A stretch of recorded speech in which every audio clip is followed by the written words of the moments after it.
Assalamualaikum warahmatullahi wabarakatuh. Alhamdulillahirabbil alamin wassalatu wassalamu ala asyrafil anbiya'i wal mursalin sayyidina Muhammad wa ala alihi wa sahbihi ajma'in. Rabbi shrah li sadri wa yassir li amri wa hlul 'uqdatam min lisani yafqahu qawli. Amma ba'du. Kita sambung balik kitab kita ni, Sabilal Muhtadin, kitab Sabilal Muhtadin, karangan Syekh Ahmad Arsyad Al-Banjari ni. Kita sambung muka surat 18 kitab kita ni, bab air banyak yang berubah.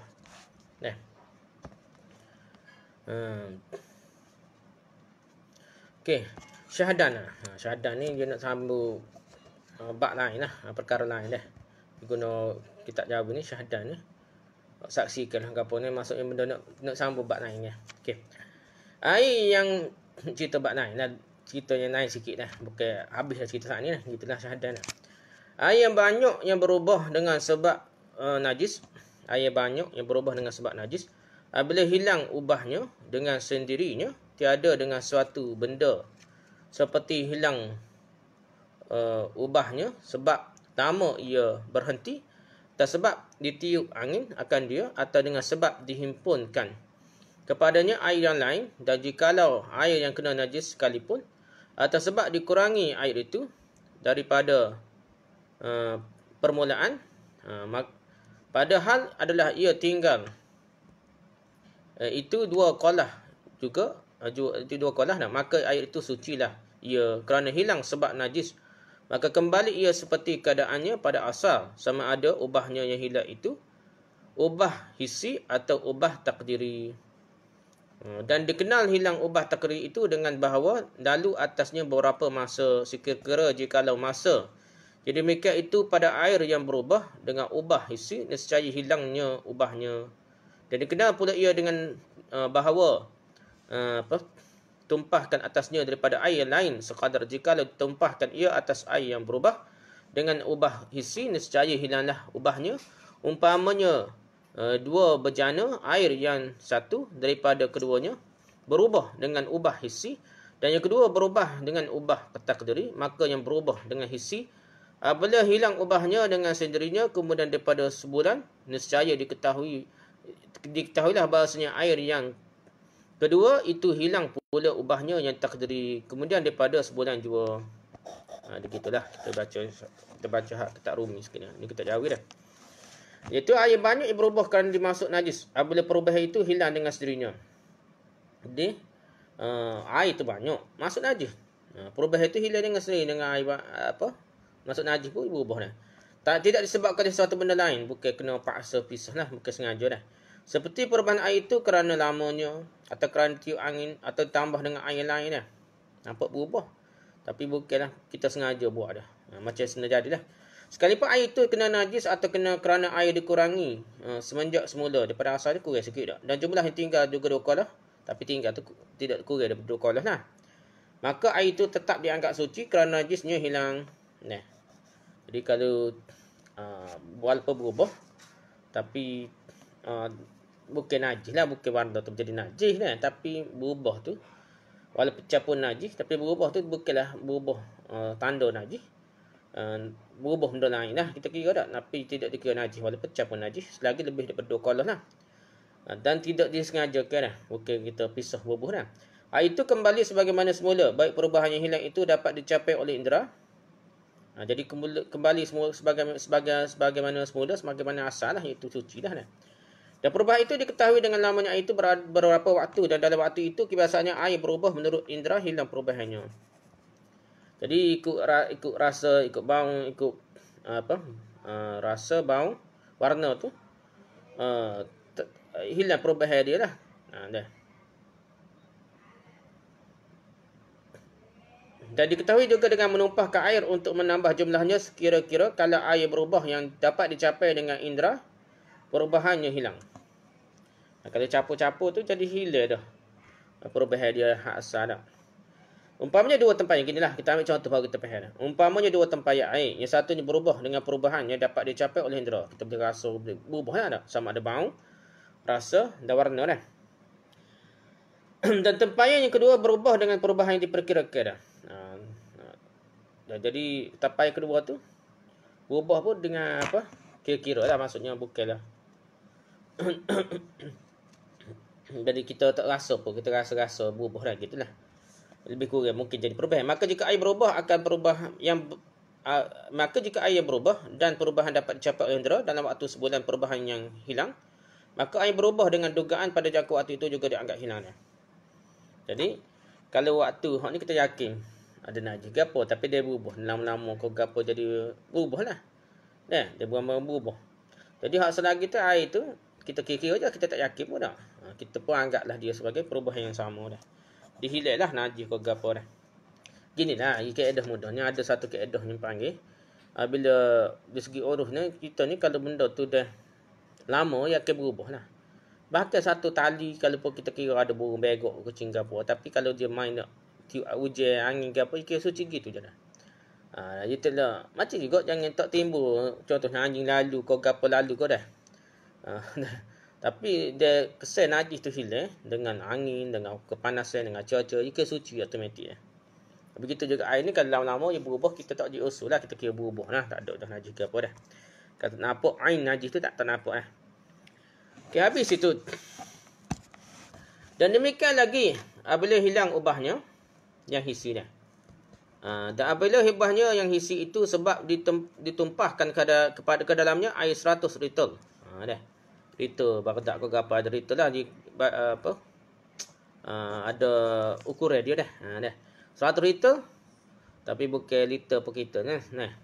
100 liter nescaya diketahui lah bahawasanya air yang kedua itu hilang pula aujuhnya yang takdiri dengan sebab ditumpahkan ke dalamnya air 100 liter kerana bahawasanya najis tak kala adalah ia miqdar maka yang menghilangkannya sayogianya bahawa adalah ia miqdar pula diperkirakan pula. Dan jikalau hilang ubahnya kemudian maka kembali pula air ia berubah, maka ditilik jika ada najis itu beku lagi ada ia di dalam air itu, maka air itu najis. Dan jika ada ia cair atau ada ia beku tetapi sudah dikeluarkan akan dia dahulu daripada berubahnya ia yang kedua, maka air itu jadi suci dah ia dah. Gini. Kita baca dah. Syarah lah. Demikianlah juga air kalau air berubah kerana perubahan yang dapat dicapai dengan indera. Kita boleh tahu lah, boleh rasa. Kita tiga kaedah indera ni dah. Warna, bau, rasa dah. Perubahan dapat dicapai dengan indera, dia tumpah ke dalam air banyak. Umpamanya 100 liter dah. Liter tu liter kata dah. Super dah. Saya rasa lain liter. Tapi tak apalah, kita kira super lebih kurang kali dah. Dia kata 1 liter sini. Kemudian perubahannya hilang. Maka air berubah menurut perkiraan tadi. Bahawa perubahannya hilang kerana ditumpahkan dengan air yang jumlahnya 100 liter tadi. Jadi kita campur 100 liter dalam air yang ada najis ke, ada rasa berubah rasa, berubah warna ke, berubah apa tu. Kita campur tu dia tak ada. Hilang rasa tadi lah. Hilang indera tadi. Kerana kalau najis itu tetapkan dengan dugaan, maka sungguhnya yang menghilangkannya dengan dugaan juga. Dah. Kalau kita rasa ada najis berkali dah. Jadi kita wasbah, kita campur air banyak dah. Walaupun duga-duga kira hilang 100 liter tu hilang lah, anggap hilang dah. Dan kalau hilang perubahan itu kemudian kembali lagi, maka kalau najis yang mengubahnya beku dan terdapat dalam air, maka air itu najis nak. Kalau hilang perubahan itu kemudian kembali lagi berubah pada asal. Lepas tu ada najis toko kalau itu tahik ke apa dalam air tu, maka jadi najis lah kalau ada perubahan semula dah. Kalau najis tak ada cair atau beku tetapi sudah dikeluarkan dahulu.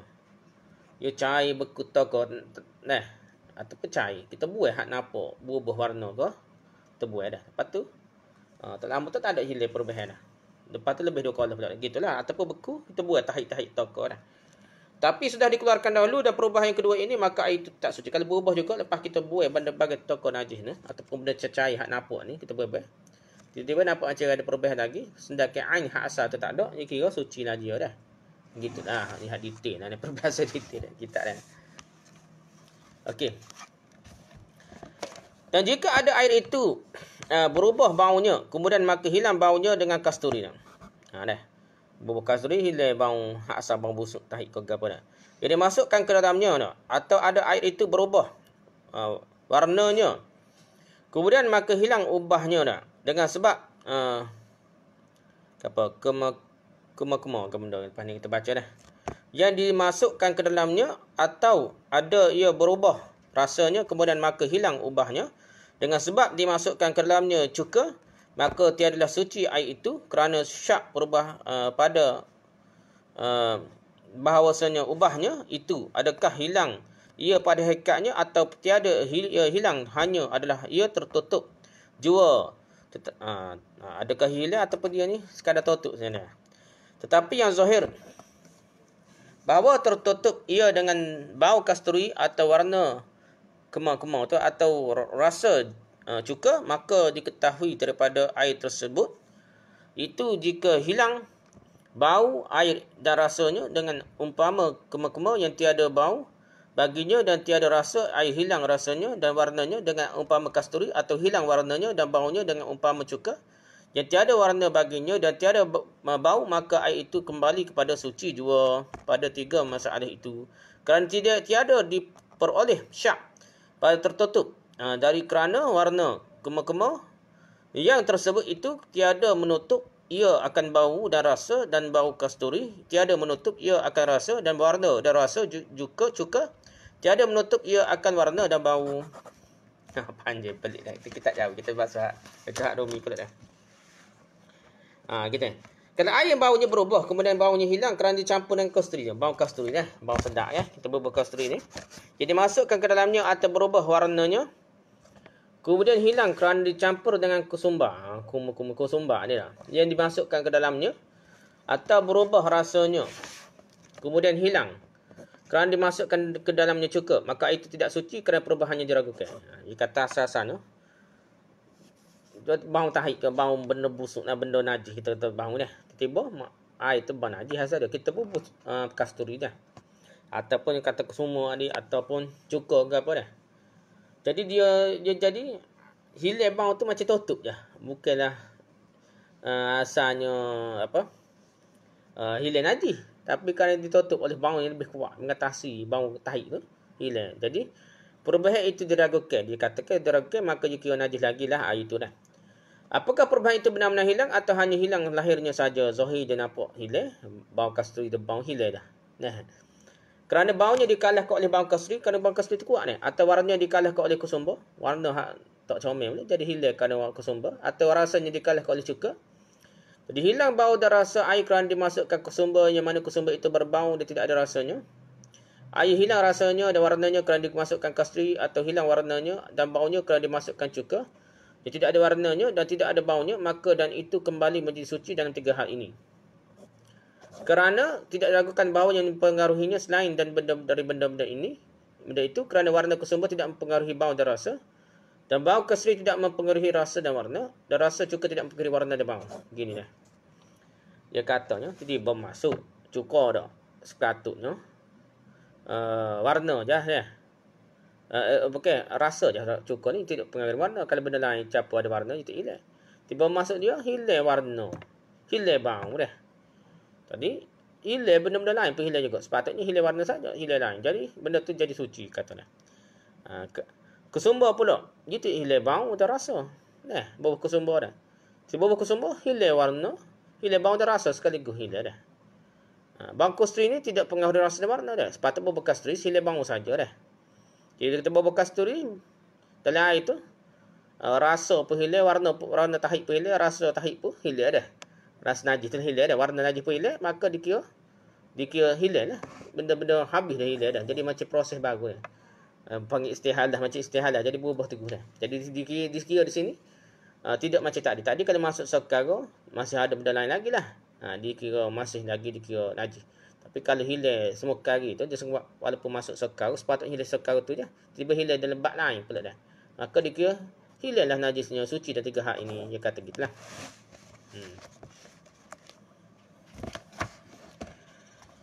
Dan demikian lagi nah. Dan demikian lagi jika hilang ubah air itu dengan tanah atau kafur. Dah. Tiadalah jadi suci air itu kerana ada syak dalamnya pada tertutup dengan keruh tanah atau kapur.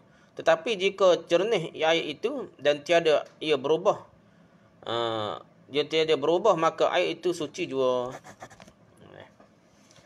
Juga kalau perubahan air itu disebabkan tanah. Kita buah tanah, kita buah kapur air, itu dia kata disebabkan tanah atau kapur air itu adalah suci dah. Tak jadi suci benarnya. Kerana diragukan perubahan itu hilang, kerana mungkin dipengaruhi oleh keruh tanah saja.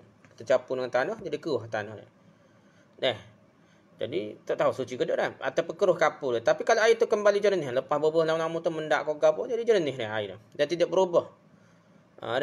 Jadi air itu tidak berubah dah. Maka air itu dikira suci lah. Jadi dia mendak ke kapur, bau najis pun tak ada, mungkin mendak sekali tanah ke kapur.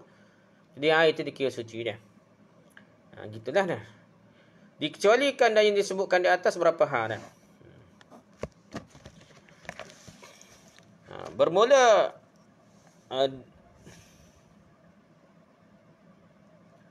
lepas tu kata dah. Bermula apa ni? Istisna dikecualikan lah. Bermula diistisnakan daripada yang tersebut. Itu berapa masalah.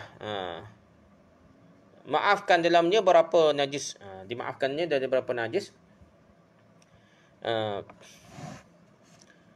Maka tiada menajiskan ia akan air dan lainnya, maka setengah daripada yang dimaafkan daripadanya, iaitu najis yang tiada dapat akan dia oleh penglihatan mata orang yang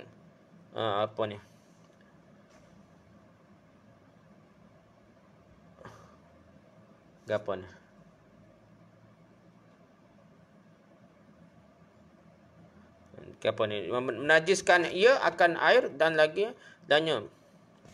Okey. Kini dia yang tiada dapat akan dia oleh penglihatan mata orang yang aghar tu nampak ada tak, serta ditakdirkan bersalahan warna najis daripada warna tempat, lagi tiada daripada najasah mughallazah, lagi tiada hasil ia dengan fi'ilnya seperti percik yang seni daripada kemih, daripada kecinan atau arak atau lainnya.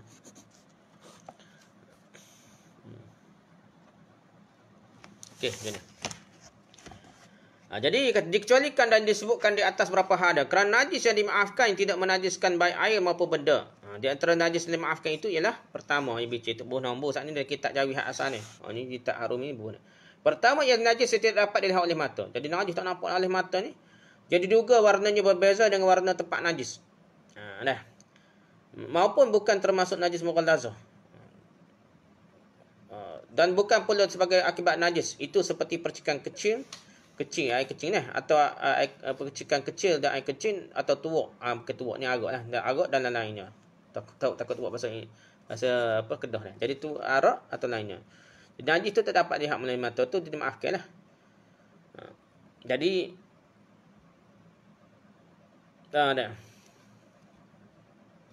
Jadi kalau kita diduga warnanya berbeza dengan warna tempat najis.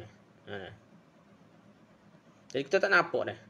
Sepatutnya nampak, jadi tak nampak juga.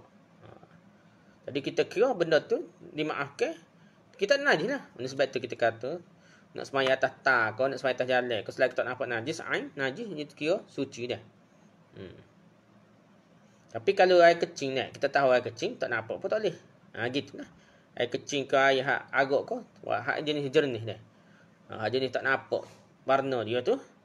Kalau kita tahu situ najis, itu kira najis. Tapi kalau najis lain, asalnya tahi nampak tau ke warna koko ke gapo. Tiba-tiba najis tahi anjing ke gapo, tahi lembu ke gapo, warna gitu dah. Tiba-tiba atas jalan tu, kita tengok zahir tak nampak. Kita tak ada najis lah.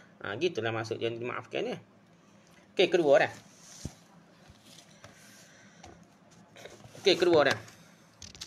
Dan najis yang lekat pada kaki lalat atau barang sebagainya kerana sukar memelihara akan daripadanya. Indah jika ada ia pada suatu tempat, maka jika ada ia pada beberapa tempat yang bercerai. Sekira-kira jika berhimpun ia pada suatu tempat, nescaya kelihatan ia, maka ia itu tiada dimaafkan daripadanya. Inilah yang disebutkan Syekh Ibn Hajar Al-Hatami. Itu dah dalam syarah Mukhtasar Bahfadana. Jadi, dua dah najis yang dikira dimaafkan dia. Najis yang melekat di kaki lalat dah. Atau yang seumpama dengan binatang lalat tu lah. Benda kecil. Benda halus lah. Ramo ke, kumbel ke apa. Dan sukar untuk menghindarinya yang terdapat hanya pada satu tempat ni. Situ dulu ya, nampak dah. Tapi kalau terdapat pada beberapa tempat yang berbeza-beza, sekira-kira kalau dikumpulkan pada satu tempat, dapatlah dilihat dah. Maka najis yang seperti ini tidak ada dimaafkan kalau banyak cerita ni nak. Siapa kita kata kalau kupu tu jadi banyak dah. Sin tepek sikit tepek sikit kalau kupu pun jadi banyak dah. Tak macam mustahil lah ke benda sikit nan lekat kaki dia. Inilah disebutkan oleh Syekh Ibn Hajar dalam Syarah Mukhtasar Al-Fadah. Gitu lah lebih kurang, tapi kalau kira asalnya suci lah, moga bagi tak tahu, dia bagi halus sangat lah. Ada poin yang disebutkan dalam Tuhfah dan Syarah Ubab. Dan yang dijazamkan Syekhul Islam dalam Syarah Raud. Bahawasanya yang demikian itu tiada menajiskan ia akan suatu yang basah. Dan jikalau berbilang tempatnya sekira-kira jika berhimpun ia nescaya banyak sekalipun. Kita kira ambil mudah lah macam ni dia kata dah. Jadi dalam tapi disebut dalam kitab Tuhfatul Muhtaj ataupun Syarah Lubab. Yang dikuatkan lagi oleh Syekhul Islam dalam Syarah kitab ni Radut Talib Syekh apa? Itu Syekhul Islam Zakaria Al-Ansari lah. Dia ada kitab je. Kitab apa Radut Talib dah. Dia syarah pula kitab dia tu sendiri dah. Jadi dia kata bahawa demikian tidak menajiskan sesuatu yang basah sekalipun. Hak kering lagi lah suci. Hak tak nampak lagi suci, dia hak basah sekalipun dah. Lalat ni kalau kita kira basah kan, melekat lah kira najis ke tempat basah kan. Basah sekalipun, pada beberapa tempat sekalipun, banyak tempat pun ya tepek ni kalau kita kumpul-kumpul kan kira jadi banyak tu. Dan jika dikumpulkan menjadi banyak sekalipun dikira dimaafkan. Tidak kira najis dimaafkan. Hak ni lah kita pakainya. Hak mana mudah sekali. Bukan mudah juga. Kaedah asalnya agama ni mudah dah. Lepas tu kalau siapa menyulit kita bukan agama ni. Jadi kalau lalak kau gapo dah sudah usul peksa lah. Kira ni tak najis dah. Lalak kau nata-nata halus-halus lah seumpamanya. Kalau benda tu melekat, kalau tak lekat, kalau kita tahu yakin sekalipun lalak tu tinggal tempat tahi pun dah. Lepas tu mari hingga kawasan pakaian kita, kawasan-kawasan dalam rumah kita, dah tempat kita semajak ke apa. Dikira dimaafkan lah. Walaupun kalau kita kira kalau banyak duduk sini mata, kalau kumpul-kumpul jadi banyak sekalipun, disebabkan kita ni payah nak jaga benda gitu, dikira dimaafkan. Itulah pendapat kita kira kuat, mudah untuk orang kapur, untuk kita masyarakat kita dah. Okay, habis itu. Dan tersebut dalam nihayah. Jikalau melihat seorang akan seekor lalat atas najasah atau najisah, maka dipegangnya akan dia. Lalu dihubungkannya akan dia pada tubuhnya atau kainnya atau dijatuhkannya ke dalam umpama air yang sedikit. Nescaya menajislah ia akan dia kerana dikiaskan ia atas menjatuhkan bangkai yang tiada baginya darah mengalir. Ini salah satu pendapat dah.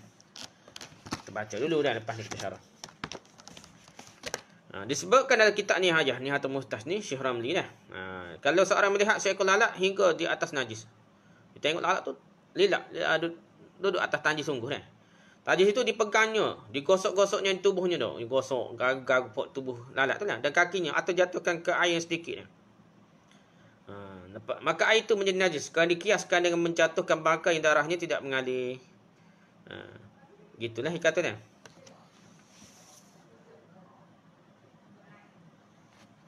Dia kata gitu dah. Kira kalau napuk terai lah. Tu mengikut ni dah. Terai-terai napuk dah. Itu mengikut Syekh Ramli dah dalam Nihayatul Muhtaj.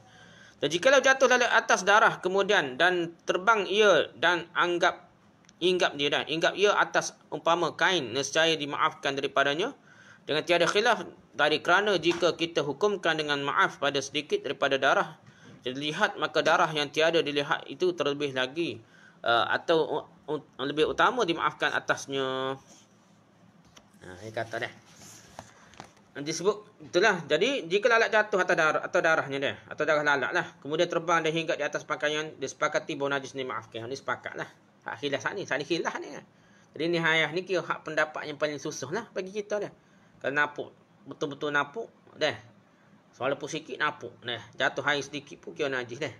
Tapi kita kira tak napuk lah bagi halus kiyak tu. Dalak ya dah, dalak dah. Kalau kita napuk yang singgah atas tahi pun, lepas tu pergi pakai kita ke gana, tidaklah kira najis lah. Kalau kita ambil pendapatnya sederhana tadi dalam kitab Syarah Raud tu Syekh Zakaria Al-Ansari dah. Lepas tu Syekhul Islam Zakaria Al-Ansari dan Tuhfatul Muhtaj dan Syarah Lubab. Ibn Hajar dah. Kita ambil tu lah, mudah atas kita dah.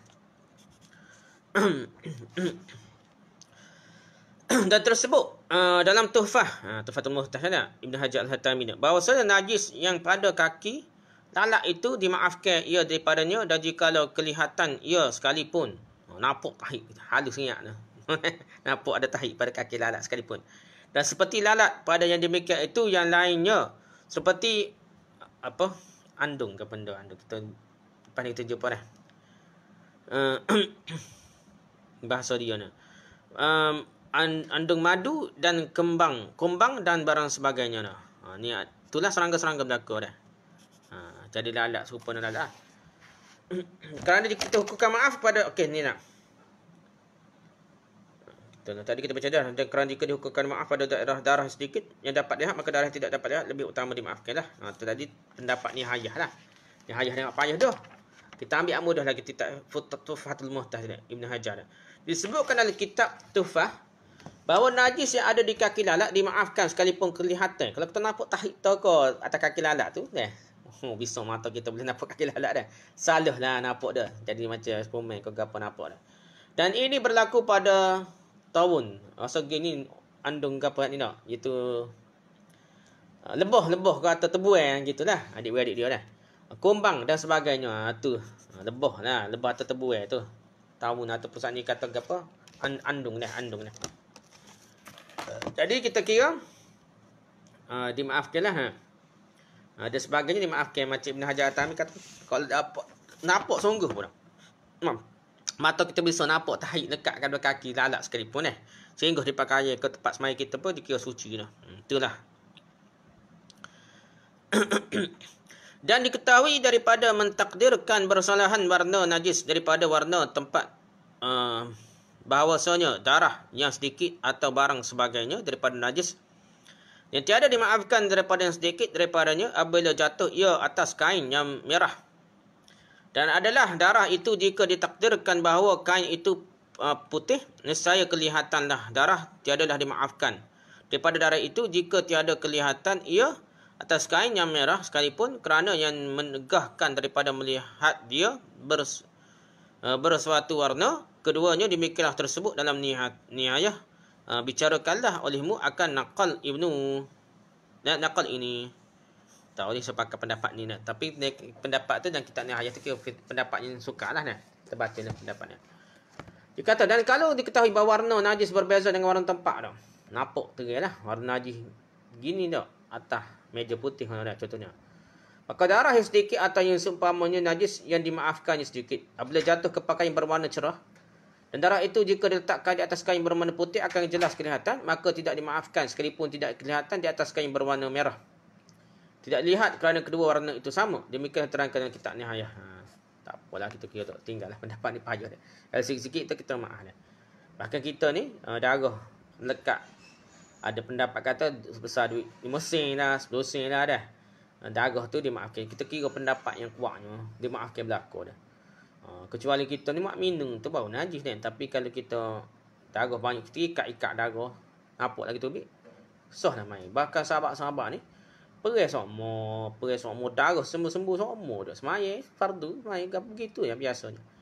Jadi kita ambil pendapat yang itulah lebih. Detail-detail ni kita dengar saja pendapat tu. Jangan buat pergi sangat lah. Buat letih kita dah. Okey, habis itu.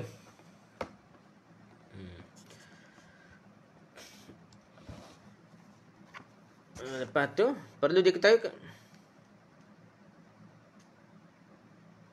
itulah kita dalam kitab Nihayah dah.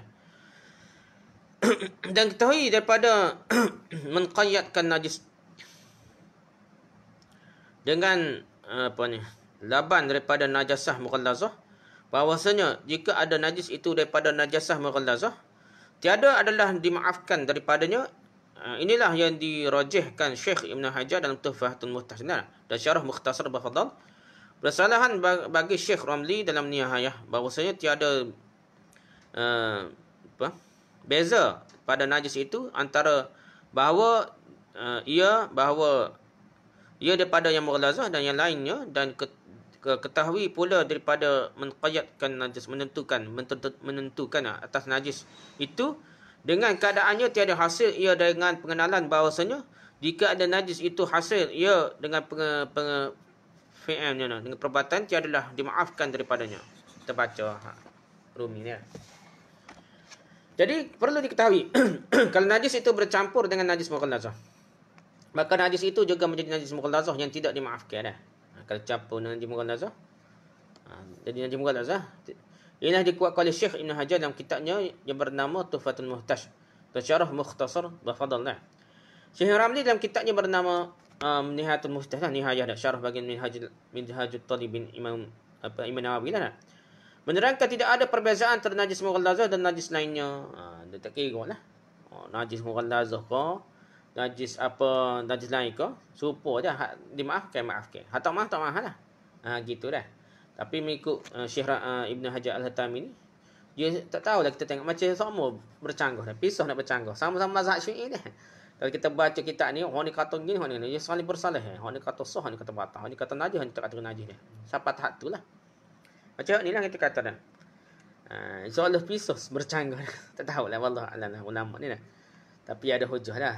Gitulah dah. Tapi apa-apa pun kita kira, dia kata gitulah dah. Tak ada beza. Syekh Ramli lembut pula bab ni. Bab tadi, kerah dah. Suka kita nak amal dah. Bab ni lembut pula. Tak kira kalau najis ke apa, mughallazah dia bagi dia maaf. Okay. Kalau nampak terang, kalau kita ambil najis, kira najis lah. Gitulah. Dan perlu diketahui yang terangkan tadi dengan syarat bahawa najis itu bukan sebagai akibat.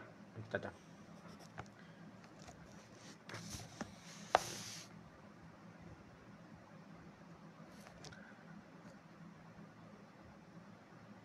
Dimaafkan daripadanya mana? Bacalah. Dan perlu diketahui yang terangkan tadi dengan syarat bahawa najis itu bukan sebagai akibat.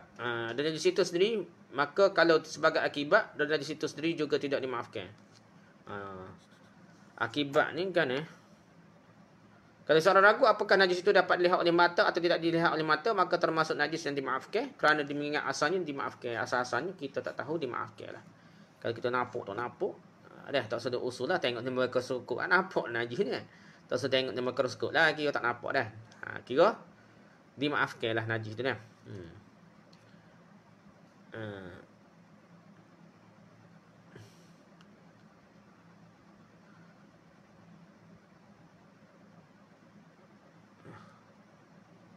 Ni rasa akibat tu betul-betul najis mughallazah sungguh lah cerita ni. Betul-betul babi lalu kau dah mecik daripada babi lain dah. Tapi benda tu kalau bukan akibat daripada asal, punca asal najis tu, kira maaf lah. Tak apalah, kita kira maaf lah belakang dah. Mudah halik kita ke apa ni, kira maaf dah. Jangan dok kira ambil apa lah. Jadi waswah lah. Dan jikalau syak seseorang, adakah dapat najis itu oleh penglihatan mata? Ya. Mata yang zahir lah dah, mata zahir, atau ia tiada lihat dah. Inilah sini tak sebut dah. Atau tidak gitu je. Jadi tak ayat mata itulah agahar ni tak silap aja. Yang zahir lah, mata yang nampak, mata putih mata kita nampak dah.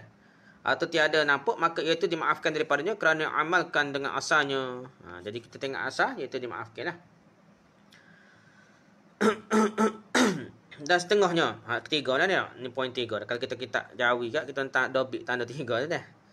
Dan setengah daripada yang dimaafkan daripadanya iaitu bangkai yang tiada baginya darah mengalir pada tak kala melukai sesuatu anggota daripadanya pada ketika hidupnya, seperti bahawa ada baginya darah sekali-kali atau ada baginya darah tetapi tiada mengalir, iaitu seperti lalat dan apa ni, ulat dan nyamuk dan tuma dan kutu anjing dan lipas dan kumban dan kala jengkilah dan kepanding dan cacak gapo ni dak, dan semut dan andung tak adalah kita kata tebuai gapo dan andung madu dan tebuai ke gapo dan barang sebagainya. Jadi tiga ialah bangkai binatang yang darahnya tidak mengalir pada mata lukanya. Pak luka tu tak mengalir darah dah. Dan pada saat ia masih hidup, seperti binatang yang sama sekali tidak berdarah, atau ada darahnya namun tidak mengalir seperti lalat. Kalau darah pun tidak mengalir banyak lah dah. seperti lalak, tetapat, nyamuk tu bit darah pun darah okey dah. Tapi dia tu tetapak nyamuk dia tidak mengalir lah, sekadar tetapak apa setelurnya dia bukanlah mengalir titik tak tidak nah. Kutu busuk, lipah, kumbang, kala, cicak nah. Cacak tu cicak nah. Semut dah. Tawun tadi kita bicara di sana iaitu dia kata andung madu dah kitab tu. Tapi sini maksudnya ialah apa kaya? Dia panggil itulah tebuai madu ke apa dah. Jadi gitulah dah. Lepas tu dan seumpama itu, jadi semua tu dimaafkanlah. Ni kira perkara dimaafkan dah. Kepada dimaafkan sama ada benda natal itu tidak berdarah langsung ataupun seperti belalai ke apa dah, ataupun berdarah dah tapi darah tu sikit sangat dah. Macam tak mengalir, jadi tak mengalir kita anggap dia tidak najis lah. Kalau kena tapan nyamuk darah ko, lalak ko, tapan lalak darah ko, tidak dikira najis dah. Tengok semaya kita tapan lalak ko nyamuk darah dah. Kira tak kira najis. Boleh tu kan semaya siapa sudah dah.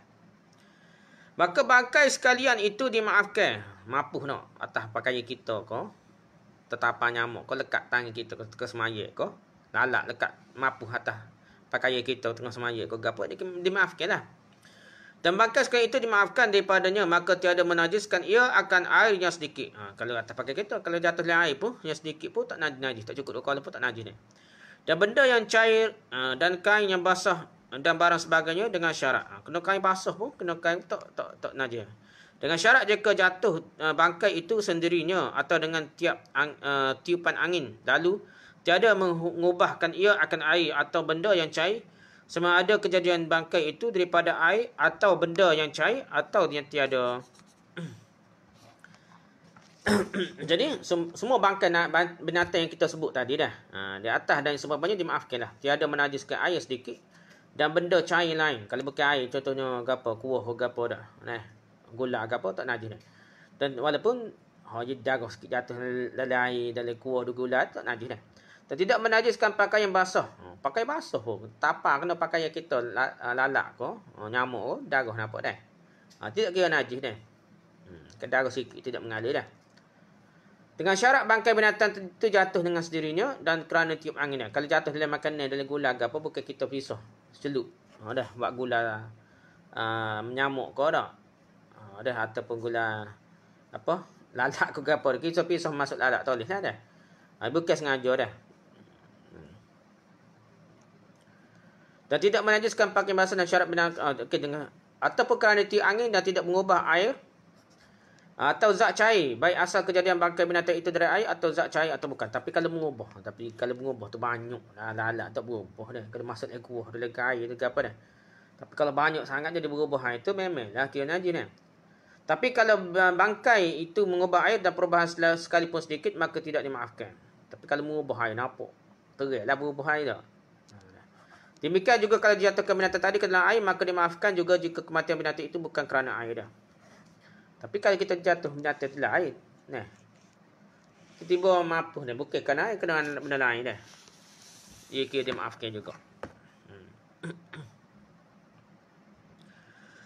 Dan adapun jika ada bangkai itu mengubahkan ia akan dia, dan jika sedikit ubahnya sekalipun, maka iaitu tiada dimaafkan daripadanya. Kalau berubah tu tidak dimaafkan. Dan demikian lagi jika jatuhkan itu ke dalamnya, maka itu dimaafkan kerana daripadanya jika tiada kejadian bangkai itu daripada mati itu daripadanya. Bukan mati itu kerana jatuh dalam air itulah. Bukan kita pisah selesai sampai mapuh dah. Gitulah kata kalau pisah tu jadi najis juga mengikut pendapat dalam mazhab kita lah dah. Mazhab lain tu tak lah, lain pun tak dah. Okey. Habis itu kita baca hasyiah ni.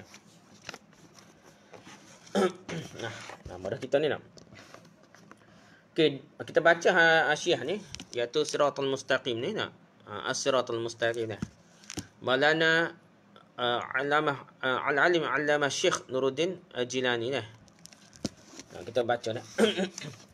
Dan demikianlah jika bangkai dah yang jadi daripada benda itu maka dijatuhkannya ke dalamnya, maka itu pun tiada mengapa dah. jika bangkai yang jadi daripada benda itu, maka jatuhkannya ke dalamnya, maka itu pun tiada mengapa. Bangkai jatuh lah, tak mengapa jatuh dalam air ke apa dah. Dan demikian lagi mulut binatang yang kena najis seperti kucing atau barang sebagainya, jikalau binatang yang buas sekalipun, atau seperti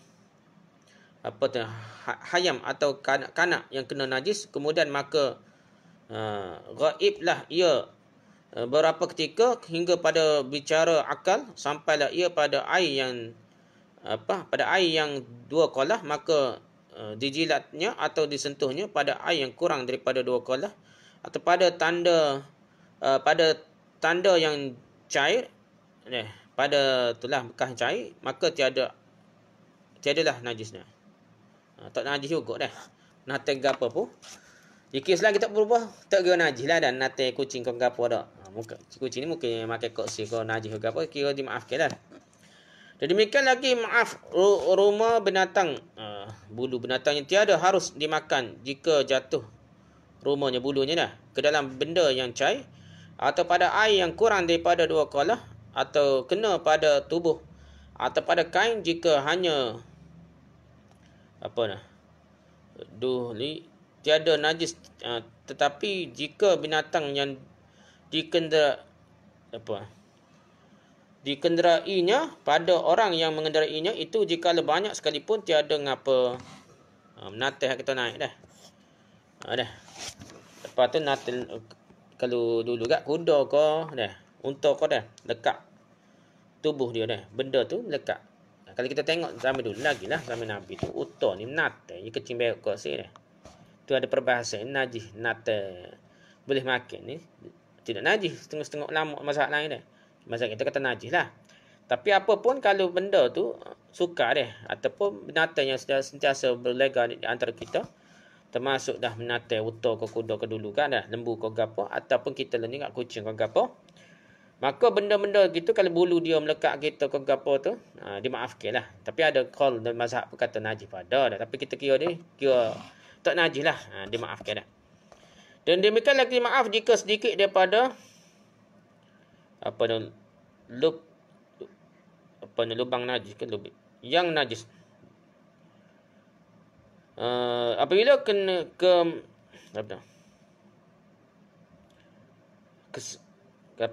pada cair, kena pada benda yang cair, atau pada air yang kurang daripada dua kolah, atau pada anggotanya atau kainnya yang basah, atau jatuh sesuatu pada lub gapo ni, itu tiada najis kerana sebab sukar memeliharakan dia.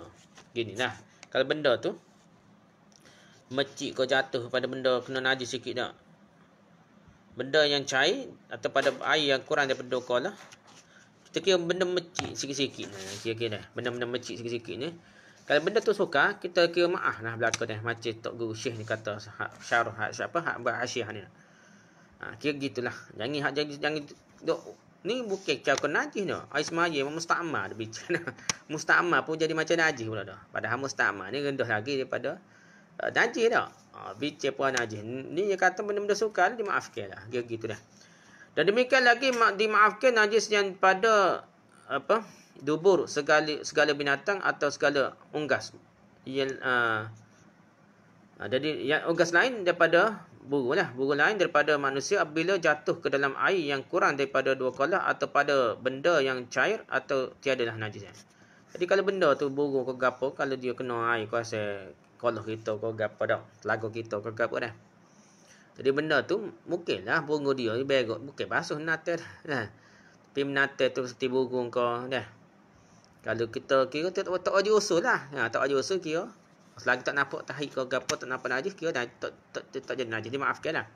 Jadi banyak syarih hasiah ni, banyak lagi benda je contoh tak jadi najis, dia dimaafkan. Tapi jika kena najis, maka jatuh ke dalamnya, maka iaitu najis dah. Dan kalau nampak lah, kita kira nampak terai tahik ke gapo jatuh tahik buru tu, baru kira najis. Kalau kita kira benda hak melekat tubuh dia ada tahik ke, mungkin tak ada tahik ke dah, dikira tak ada lah, selagi tak jelas, tak terai dah. Dan demikian lagi dimaafkan tahik lalat atau berpindah ia daripada najis kepada benda yang suci, maka iaitu tiada najis. Apa kita cerita saat ni lah, alat hingga tempat najis pun kita pergi tempat lain tak kira najis dah. Dan demikian lagi dimaafkan darah yang sedikit pada daging atau pada tulang. Dan demikian lagi. Okey. Ni soalan kita. Ramai renahnya daging ada tulang ke pun. Hak dikira nak dikira najis darah yang mengalir. Darah mengalir ni. Sebenarnya pada mula-mula kita sembelih tu dah. Kita sembelih tu tubik darah tu. Tu lah kira najis pun dah. Hak tak boleh makan pun dah. Lepas tu dia kita kerak-kerak tu daging hak melekat-melekat sikit tu dimaafkan dah. Kalau kita basuh sikit atau basuh mana pun capuk dalam puyuk dah. Dan lepas tu jadi nampak macam tubik darah lah. Dia maafkan dah tu setara tubuh dah. Dia maafkan dah. Kalau kita basuh lagi molek lah. Tapi nak yang darah mengalir tu hak memuluh dah. Nah. Hak tubik sedikit daripada daging atau tulang. Kalau kita tak basuh, kita masuk dalam kolis lalu kau dah. Tak kena najis dah dah. Dan demikian lagi dimaafkan jika sedikit daripada kemih kecil dah. Dan tahi binatang yang air kecil binatang atau tahi binatang yang jadi dalam air itu tiada najis. Apa ni yang jadi dalam air tu? Masuk egan dah. Kalau kita kira tak berubah lah, selagi tak berubah tak nampak najis, tak kira najis lah dah.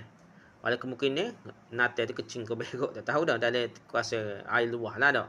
Yang sungai kau air telaga besar kau tak nampak, lagi tak nampak dah. Tapi jika berubah najis lah ya. Tapi kalau nampak pun najis toko dah. Ia kecil mu nampak tahi lembu dalam tu. Kalau kita kau gapo najis lah dah. Kalau berubah warna air dah. Dan demikian lagi dimaafkan jika sedikit daripada asap segala najis. Atau hub daripada benda yang kena najis. Atau hubnya daripada sebab kerana tiupan tiadalah najis. Jadi inilah benda-benda angin ni. Bau ketuk pun bukan najis dah. Ataupun asak dah. Asak tahi ke apa. Di India tu. Dia guna tahi lembu dia tu buat bakar dah. Jadi sumber pembakaran dah. Bahkan gitu negara Arab pun kita juga dulu dah.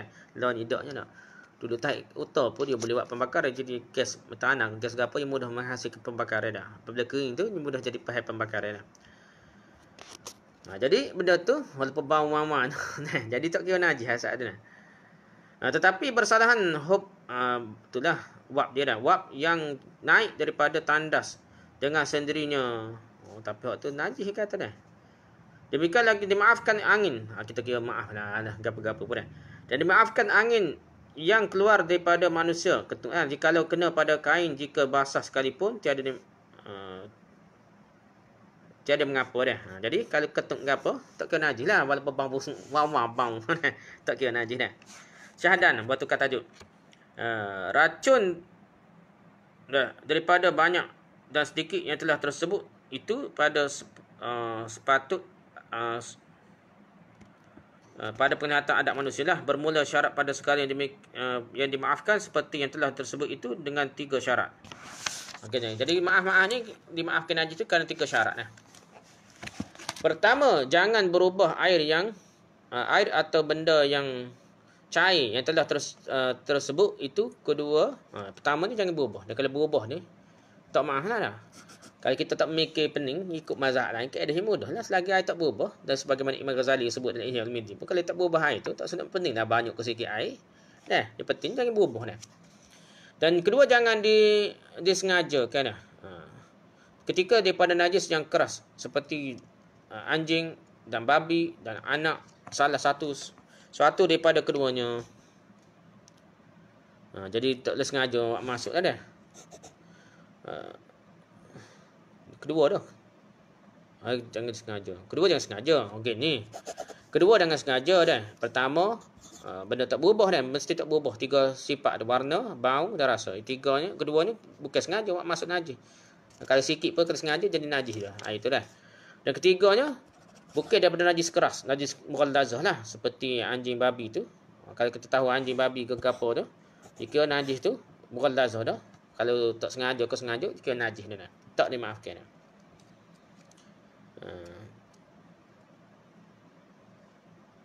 Tak apalah, sekat tu saja perbincangan kita. Tertangguh dulu. Subhanakallah bihamdika, subhanakallah bihamdika, subhanakallah bihamdika, asyhadu an la ilaha illa anta, astaghfiruka wa atubu ilaik. Assalamualaikum warahmatullahi wabarakatuh.